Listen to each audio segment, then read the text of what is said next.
देखो जी पंजाब च बहुत मुद्दे हैगे ਜਿਹੜੇ ਚੁੱਕਣੇ ਚਾਹੀਦੇ ਆ ਔਰ ਅਸੀਂ ਚੁੱਕਾਂਗੇ। ਉਹ ਚਾਹੇ ਹੈਲਥ ਦੇ ਆ, ਚਾਹੇ ਉਹ ਫਾਰਮਰਸ ਦੀ ਇਨਕਮ ਦੇ ਆ, ਔਰ ਉਸ ਤੋਂ ਇਲਾਵਾ ਕੋਈ ਲੋਕਲ ਮੁੱਦੇ ਹੁੰਦੇ ਹਰ ਸ਼ਹਿਰ ਦੇ। ਸੋ ਜਿੱਥੇ ਜਿੱਥੇ ਜਿਸ ਤਰ੍ਹਾਂ ਹੈਲਥ ਵੱਲੋਂ ESI ਹਸਪੀਟਲਸ ਬੜੀ ਦੇਰ ਹੋ ਗਈ ਉੱਥੇ ਕੋਈ ਨਹੀਂ ਖੁੱਲਿਆ, ਜਿਹੜੀ ਕਿ ਸੈਂਟਰਲ ਗਵਰਨਮੈਂਟ ਖੋਲ੍ਹਦੀ ਹੈ। ਸੋ ਹਰ ਮੁੱਦੇ ਨੂੰ ਅਸੀਂ ਚੁੱਕਾਂਗੇ। ਹਾਂ, ਅਫੋਰਡੇਬਲ ਹੈਲਥ ਕੇਅਰ ਹੈ, ਉਹਦੇ ਵਿੱਚ ਸੈਂਟਰਲ ਗਵਰਨਮੈਂਟ ਕਿੱਦਾਂ ਹੈਲਪ ਕਰ ਸਕਦੀ ਹੈ, ਤੇ ਇਹ ਸਾਰੇ ਮੁੱਦੇ ਹੈਗੇ ਜਿਹੜੇ सर इंडस्ट्री ਕੋਸ਼ਿਸ਼ ਕਰਾਂਗੇ ਚੁੱਕਣ ਦੀ। ਹਾਂਜੀ इंडस्ट्री क्योंकि लुधियाना की अगर बात करें तो काफ़ी तादाद में है, उसको लेकर भी कोई मांग जो है। ਹਾਂਜੀ ਮੈਂ ਲਗਾਤਾਰ ਆਨਰੇਬਲ ਫਾਈਨੈਂਸ ਮਿਨਿਸਟਰ ਨੂੰ ਮੈਂ ਰਿਕੁਐਸਟ ਵੀ ਕਰਦਾ ਰਹਿੰਦਾ, ਲੈਟਰਸ ਵੀ ਕਰਦਾ ਰਹਿੰਦਾ, ਕਿਉਂਕਿ ਕੁਝ ਮਟੀਰੀਅਲ ਇੰਪੋਰਟ ਹੁੰਦਾ ਜਿਹੜਾ ਕਿ ਡਿਊਟੀ ਫਰੀ ਇੰਪੋਰਟ ਹੁੰਦਾ, ਉਹਦੇ ਨਾਲ ਲੋਕਲ ਇੰਡਸਟਰੀ ਨੂੰ ਬੜੀ ਮਾਰ ਪੈਂਦੀ, ਸਪੈਸ਼ਲੀ ਟੈਕਸਟਾਈਲ ਨੂੰ ਤੇ ਹੋਰ ਇੰਡਸਟਰੀ ਨੂੰ। ਅਸੀਂ ਇਹ ਕਹਿੰਦੇ ਆ ਵੀ ਜਿਹੜੀ ਚੀਜ਼ ਦੀ ਇੱਥੇ ਡਿਮਾਂਡ ਨਹੀਂ ਜਾਂ ਆ ਕੇ ਬੜੀ ਸਸਤੀ ਪੈਂਦੀ ਔਰ ਲੋਕਲ ਇੰਡਸਟਰੀ ਨੂੰ ਹੈਂਪਰ ਕਰਦੀ, ਉਹਦੇ ਉੱਤੇ ਐਂਟੀ ਡੰਪਿੰਗ ਡਿਊਟੀ ਲਗਾ ਕੇ ਉਹਨੂੰ ਘਟਾਉਣਾ ਚਾਹੀਦਾ, ਜਾਂ ਜਿਹੜੀ ਇੰਡਸਟਰੀ ਇੱਥੇ ਆਲਰੇਡੀ ਚੱਲ ਰਹੀ ਉਹਨਾਂ ਦੇ ਰॉ मटेरियल ਨੂੰ ਡਿਊਟੀ ਫਰੀ ਕਰਨਾ ਚਾਹੀਦਾ। लेकिन सर अगर एयरपोर्ट की बात करें तो एयरपोर्ट भी लगातार आप उस पर ध्यान दे रहे हैं कि वहाँ के जो व्यापारी हैं उनको सहूलियत मिल सके, क्या क्या है पूरा प्रोसीजर? ਵਪਾਰੀਆਂ ਨੂੰ ਤਾਂ ਮਿਲੇਗੀ, ਵਪਾਰੀਆਂ ਤੋਂ ਇਲਾਵਾ ਹਰੇਕ ਨੂੰ ਮਿਲੇਗੀ। ਦੇਖੋ ਲੁਧਿਆਣਾ ਕੋਈ ਛੋਟਾ ਸ਼ਹਿਰ ਨਹੀਂ ਹੈ, ਉੱਥੇ ਇੰਜੀਨੀਅਰਿੰਗ ਕਾਲਜ ਹੈ, ਐਗਰੀਕਲਚਰ ਯੂਨੀਵਰਸਿਟੀ ਏਸ਼ੀਆ ਦੀ ਸਭ ਤੋਂ ਵੱਡੀ ਹੈ, ਫਿਰ ਉਹ 2 ਮੈਡੀਕਲ ਕਾਲਜ ਹੈ, ਸਕੂਲਸ ਹੈ, ਇੰਨੇ ਕਾਲਜਸ ਹੈਗੇ ਐਜੂਕੇਸ਼ਨ ਨੂੰ, ਫਿਰ ਬਿਜ਼ਨਸ ਨੂੰ, ਇੰਡਸਟਰੀ ਨੂੰ, ਔਰ ਹਰ ਚੀਜ਼ ਤੋਂ ਮਤਲਬ ਕਿ ਸਪੋਰਟ ਮਿਲੇਗੀ। ਹਾਂਜੀ, ਆਮ ਬੰਦੇ ਨੂੰ, NRIs ਜਿਹੜੇ ਸਾਡੇ ਬਾਹਰੋਂ ਆਉਂਦੇ ਆ ਉਹਨਾਂ ਨੂੰ ਹੈਲਪ ਹੋਏਗੀ, ਹਰ ਬੰਦੇ ਨੂੰ। कब तक जो है बन के तैयार हो जाएगा? ਹਲਵਾਰਾ 에ਅਰਪੋਰਟ ਦੇਖੋ ਜੀ ਸਾਡੀ ਕੋਸ਼ਿਸ਼ ਤਾਂ ਜੂਨ ਹੈ, ਬਟ ਕੋਈ ਕਿਸੇ ਵੇਲੇ ਕੋਈ ਮੌਸਮ ਕਰਕੇ ਕਿਸੇ ਹੋਰ ਵਜ੍ਹਾ ਕਰਕੇ ਥੋੜਾ ਬਹੁਤ ਉੱਪਰ, ਪਰ ਕੰਮ ਦਿਨ ਰਾਤ ਚੱਲ ਰਿਹਾ, ਜਲਦੀ ਚਾलू हो जाए।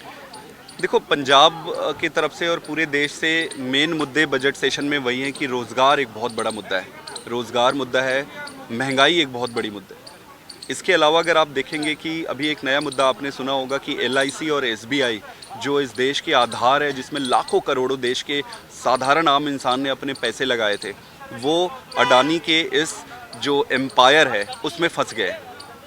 ये बहुत बड़ी बात है।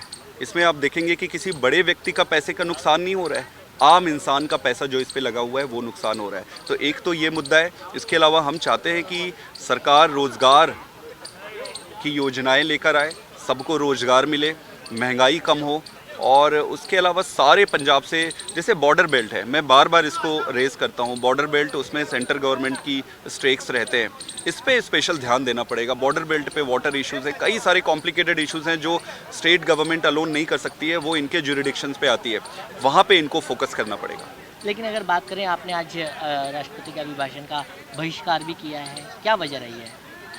वजह जैसे मैंने अभी कहा कि राष्ट्रपति के अभिभाषण का बहिष्कार करने का मतलब सरकार, राष्ट्रपति जी जो पढ़ती है वो सरकार के द्वारा ही लिखा जाता है। उसमें आज का जो मुद्दा है, हमने मांग की थी बात करने के लिए, डिबेट करने, डिस्कशन करने के लिए, वो नकार दिया गया और पहले भी नकार दिया गया था। मुद्दा यही है कि अडानी का जो एम्पायर खड़ा हुआ है वो पूरा फ्रॉड पे खड़ा हुआ है, और फ्रॉड किसके पैसे पे किया गया है? LIC, SBI जैसे इंस्टीट्यूशंस जो इस देश के लिए फंडामेंटल, कहना चाहिए कि आधारभूत इंस्टीट्यूशंस है, उससे पैसा लेकर ये फ्रॉड किए। तो ये बहुत बड़ा मुद्दा है, लाखों करोड़ों लोगों के जीवन से जुड़ा हुआ मुद्दा है, एक आम गरीब इंसान से जुड़ा हुआ मुद्दा है। इसको उठाने के लिए हमने बहिष्कार किया था ताकि ये मुद्दा सबके सामने आ सके। 2 दिन पहले ऑल पार्टी मीटिंग कल हुई थी। ऑल पार्टी मीटिंग के अंदर हमने मांग की थी कि अडानी समूह के द्वारा जो इतना बड़ा फ्रॉड किया गया है, LIC के ऊपर अनिश्चितता के बादल छा गए हैं, SBI के ऊपर बादल छा गए हैं, लोगों ने जो इन्वेस्टमेंट की थी, गरीबों ने, आदिवासी ने, महिलाओं ने, गांव के लोगों ने, आज उनके घर में चूल्हा जलाने में डर लगने लगा है। इस पर सरकार जांच करे, इस पर कोई आयोग बैठाए, ज्वाइंट पार्लियामेंट्री कमेटी बने, परंतु सरकार ने उसका कोई जवाब नहीं दिया। तो उसका विरोध प्रकट करने के लिए आज हमने राष्ट्रपति जी के अभिभाषण जो सरकार के द्वारा लिख के दिया जाता है उसका बाइकआउट किया है। राष्ट्रपति जी का पूरा सम्मान है। लेकिन सर लगता नहीं कि जिस तरीके से विरोध किया है, सारे जो विपक्षी पार्टियां थी पहले एकजुट थी, लेकिन अब अलग अलग दिखाई दे रही हैं? नहीं, ऐसा नहीं है। जब देश के करोड़ों लोगों के पैसे की बात आती है तो उनकी आवाज़ उठानी चाहिए, कोई तो आवाज़ उठाए। आम आदमी पार्टी ने वही काम किया। कौन कौन से मुद्दे होंगे जो आपकी तरफ से पार्लियामेंट में उठाए जाएंगे?